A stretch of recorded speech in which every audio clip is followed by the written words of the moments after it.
ஓம் நமச்சிவாய போற்றி. எனதருமை சிவனாசி YouTube channel நண்பர்கள் அனைவர்களுக்கும் வணக்கம். இன்றைய சிவபுராணம் பகுதியில் நாம் அந்தகாசுரனுக்கு அருளிய ஈசனின் திருவிளையாடலை பற்றி தான் பார்க்க போகிறோம்.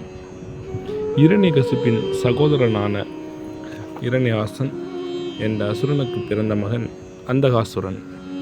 அவன் பிரம்மதேவனை குறித்து தவம் செய்து தன் ஆயுள் வரை உலகங்களை வென்று ஆட்சி செய்யும் வரம் பெற்றான். அதை கொண்டு அவன் தேவர்களை வென்று தனக்கு அடிபணியும்படி செய்து அட்டகாசத்தோடு இருந்து வந்தான். தேவர்கள் அவனால் துன்புறுத்தப்பட்டாலும் அடிக்கடி பெரும் சேனையோடு வந்து அவனை எதிர்த்து வந்தனர்.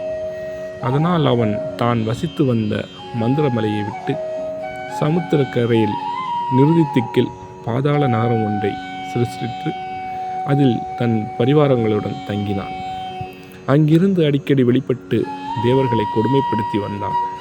அவன் துன்பம் பொறுக்க மாட்டாத தேவர்கள் ஒன்று கூடி சிவபெருமானிடம் சென்று முறையிட்டனர்.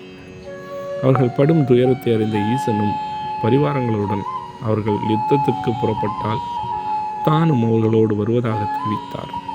அவ்வாறே தேவர்கள் புதிய தெம்புடன் படை திரட்டி கொண்டு அந்தகாசுரனுடன் போருக்கு சென்றனர். பாதாள நகரை அடைந்த தேவர்கள் அட்டகாசம் செய்து அசுரனை போருக்கு அழைத்தனர்.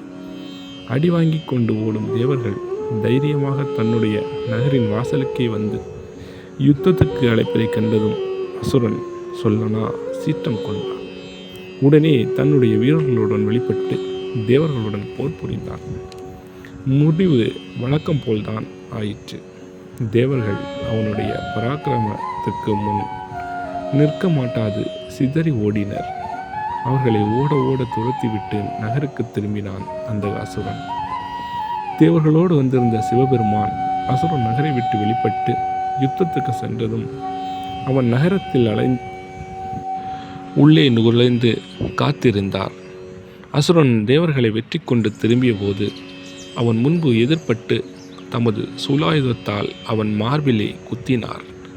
கைலாசநாதனே தன்னை தாக்கினார் என்பதை அறிந்த அந்தகாசுரன் தான் படும் வேதனையை மறந்து மகிழ்ச்சியோடு பகவானை அநேக ஸ்துதிகளால் துதித்தான். அவன் செய்கை ஈசனுக்கு சந்தோஷத்தை கொடுத்தது. அந்தகா, உனக்கு என்ன வேண்டும் கேள் என்றார் ஈசன். பிரபு, தங்களிடம் எனக்கு என்றும் மாறாத பக்தி உண்டாகும்படி அனுகிரகிக்க வேண்டும் என்று கூறினான் அசுரன். ஈசனும் அவன் கோரிக்கையை நிறைவேற்றி அவனை தமது கணங்களில் தலைவர்களில் ஒருவனாக்கினார். பின்னர் அங்கிருந்த இதர அசுரர்களை அழித்து தேவர்களுக்கு நேர்ந்திருந்த துன்பத்தை அறவே ஒழித்தார். அந்தகாசுரனால் துதிக்கப்பட்டு திருப்தி அடைந்த ஈசன் அந்தகேஸ்வரர் என போற்றப்பட்டார். நன்றி, வணக்கம் அன்பர்களே. மீண்டும் ஒரு பதிவில் உங்களை சந்திக்கிறேன். வணக்கம்.